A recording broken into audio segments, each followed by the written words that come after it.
Heading to Japan, this video is all about planning your perfect Japan trip step by step. I'm going to show you how to map out your route, choose your trip type, and give you my personal advice. And I'll show you the tricks that make any Japan itinerary work, not just on paper, but also in the real world. If I was planning my first Japan trip, this is exactly how I would do it. What you need to know, it's not about the best time to go, but the expectations when you get there. Yes, it's true, tourists tend to go to Japan in spring and in autumn, and summer is pretty hot. However, it's not a lost cause, because if you get your expectations right, you're gonna be fine. Like I always say, it's better to go to Japan than not to go to Japan at all. I actually made a whole video about the best and the worst times to go to Japan, so you might want to check that one out. Your passport needs to be valid for the duration of your trip, and it must have enough space for the tourist stamp or tourist sticker that they put in the passports. Also, when transiting on the way to Japan, some countries might require you to have a passport with 3 months validity. Check out visa requirements. Japan does have many agreements with countries for short-term entry. However, this list is always being updated, and I'll leave the information to the official list in the video description. The planning. Okay, I'm sure that you can sort out your own flights, so I'm not gonna go into that. However, it's important that you decide how long your trip is going to be. And if you have specific dates, this will really help in your planning. Decide on your type of trip. Is it gonna be a packed trip? Is it going to be laid back? Is it going to be family friendly? All of these things will have a huge impact on how your final itinerary will pan out. How are you going to go about it? Is it going to be base and spoke model, meaning that you have one base in a city and you do multiple day trips? Or are you going to be doing an extensive tour where you're actually traveling from location to location, maybe spending 1 or 2 nights at each? This is quite an important decision. It's going to affect your itinerary, but neither of them are wrong. I'm going to give you some advice here, and that is that if I was planning my very first trip to Japan, I would follow the 70-30% model, meaning that I would either choose to spend 70% of my trip in the Golden Triangle, mainly Tokyo, Kyoto, Osaka and back, and 30% in more rural, less crowded, less known of locations, or the other way around. You could do 100% of your trip in the Golden Route. That's absolutely fine, but my recommendation is to add some rural locations, and the best way to do it is to add it to your itinerary. 30% or even more might be the perfect ratio. The itinerary. If you're going to be choosing the base and spoke model, then you have to choose your base and make a list of all the different locations that you might want to visit on day trips.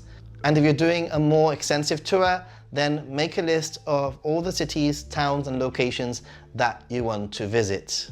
For both models, it's incredibly important that you take note and factor in transportation time, using public transport, for example, or driving if you're going to be driving, and that you make sure that you know when that last train or bus is back to your hotel. The next step would actually be to pin all of your choices onto a Google map. This step will help you visualize and help you figure out your itinerary. You'll be able to see the distances between locations, and that will potentially change the order that you put them in. So let's start drafting our itinerary. The very first thing that you need to do is make a list of the days available to you, and if you have exact dates, even better. Note them down, highlighting the weekends and any public holidays. Public holidays are actually really easy to find by doing a quick search on Google. You'll probably end up making so many versions of your itinerary, but that's perfectly fine. It's part of the process, and doing it this way really helps you visualize your trip and amend as needed. So now it's time to fill up our days with our previous research, the places that we wanted to visit, the places that we wanted to stay at, or if you're doing day trips, the day trips that we want to visit, taking into account that some day trips might be half-day trips, and taking into account journey times. And this is very easy to figure out by using Google Maps. You can actually change the setting on Google Maps to a certain day of the week, or even better, to an exact date. Doing this will give you rough ideas of how long trains or public transport will take, and also give you an idea of when departure times are. Never forgetting to check out that very important last trip back to your hotel. Doing this might actually mean that you end up rearranging your itinerary a little bit, but it's okay. We're drafting. We are coming up with our perfect itinerary, and practice makes perfect. If you're traveling Japan for an extensive period of time, you might want to add some laundry days. And if your itinerary starts looking a little bit too packed, then make sure that you add a rest day in between. Lists. Guys, you can see that I'm a list sort of person. Making lists will really unlock your perfect Japan itinerary. For every day of your itinerary, make a list of 3 or 4 things that you might want to do or see in each location. If you're spending time in one specific location, like Tokyo, then you can actually break that down into different areas of Tokyo, and within each area, make a list of the 2 or 3 things that you want to see. This is a perfect opportunity to get your family or friends involved, get them together to make a list of the things that you all want to see. And very crucially at this point is putting that list into an order of preference. You honestly think that you're gonna have enough time to see everything on that list? No way. So the reason why we put them in an order of priority is so that we at least get to see the top things that we want to. And if we miss out on some of the things, then at least we shouldn't feel too bad because we've seen our preferred choices. By this point, your itinerary should be looking pretty good. You should have the locations for each day.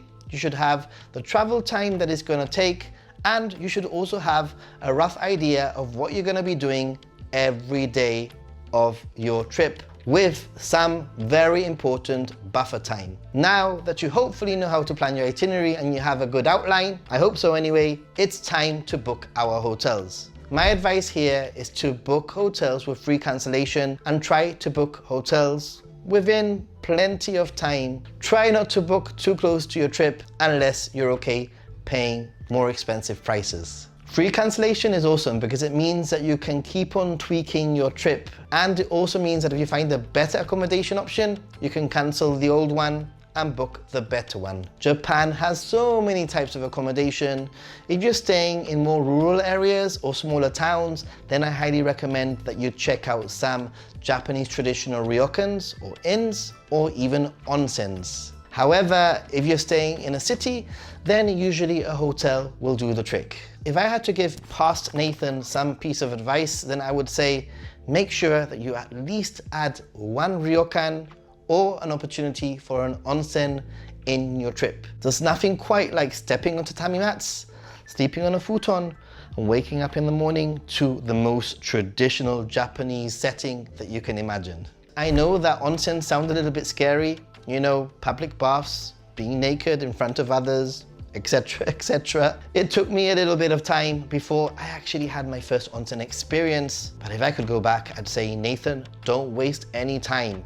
Give it a go. Onsens are awesome. And if you have tattoos, then you might want to check with your accommodation or the onsen in advance to see if they allow tattoos. And if they don't, you might want to book elsewhere, or you can actually ask them whether or not you can cover them up. Some hotels even provide some stickers for you to cover up your tattoos. And a lot of places nowadays are actually pretty cool with tattoos. Remember that list that we made earlier of activities and things that we wanted to see in each location? Well, if your list has any activities that requires reservations, then it's time for you to set an alarm for you to make your bookings in advance. Do not underestimate the importance of booking early. The amount of tourists that end up disappointed because they didn't book in advance is shocking. And my advice is for you to use Klook to book your activities such as Universal Studios Japan,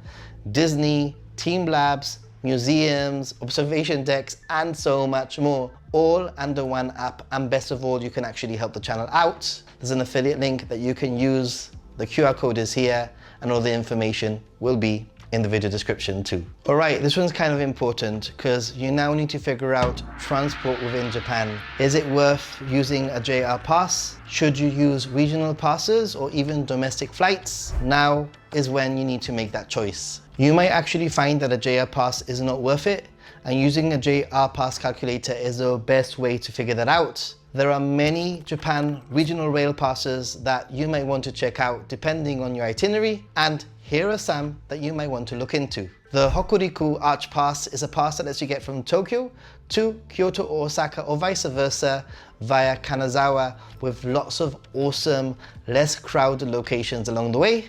If you're based out of Kyoto or Osaka, then the Kansai 5-day area pass will let you get all the way down to Okayama, or my personal favorite, the Sanyo-san area pass, which lets you travel all the way from Kyoto or Osaka all the way to Hakata in Kyushu. This really does unlock many locations. You really should check this one out.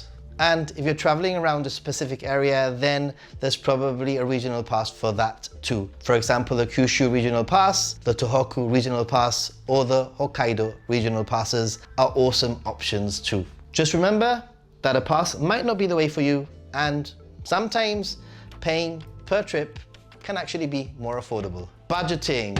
Okay, I'm actually gonna make a whole money video in the future, but for now, this is kind of what you need to know. Japan is still kind of a mostly cash society. However, this is rapidly changing, so my advice is to exchange some cash before you actually head to Japan. Using a currency card like Revolut or Wise, amongst so many others, is a great way of keeping your money in check, exchanging money in advance, and keeping your fees to a minimum when taking money out of ATMs. It's very easy to take cash out of ATMs, especially at 7-Eleven and some other convenience stores, so don't worry about that. However, it is important to check with your bank if there are any hidden fees and make arrangements with them accordingly. You are doing so well, and we have got so far, so 2 thumbs up.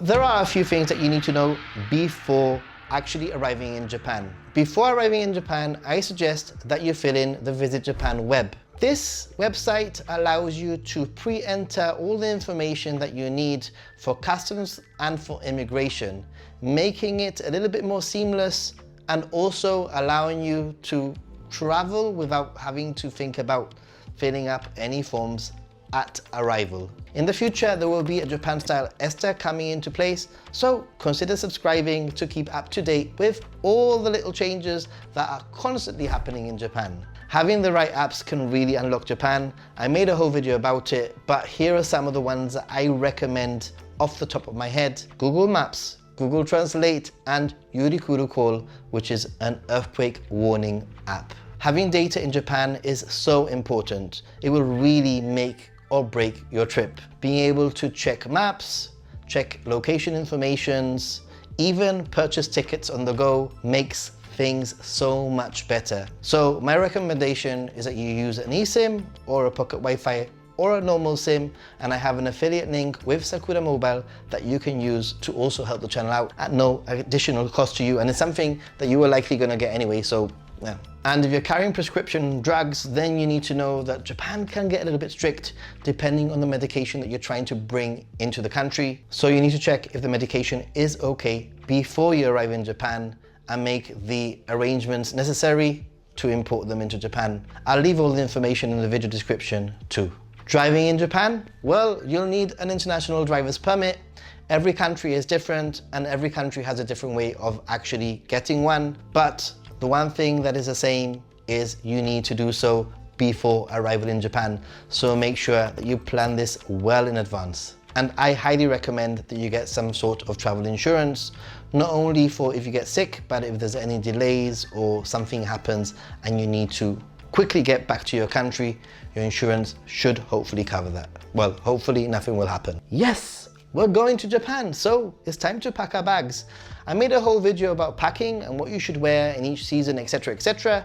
However, my biggest tip here would be to actually keep an eye on the weather forecast 2 to 3 days before your trip, and that will give you a really good idea of what you should pack. It's a no-brainer really. On arrival, getting to the center of Tokyo, Kyoto, Osaka, depending on the airport that you arrive, is actually very easy. And I know that there's a lot of advice out there saying don't get a taxi, but this can actually depend on how big your group size is. If you're a family with a lot of luggage, actually sharing out the price of a taxi might not be a bad idea. And if you can pre-book and plan airport transport to your hotel, this is also a great option. However, the trains are very easy to use from the airport to the cities. They have proper luggage areas and you have nothing to worry about there. And you might want to even consider using the limousine bus from the airport directly to your hotel. On arrival, you want to get an IC card.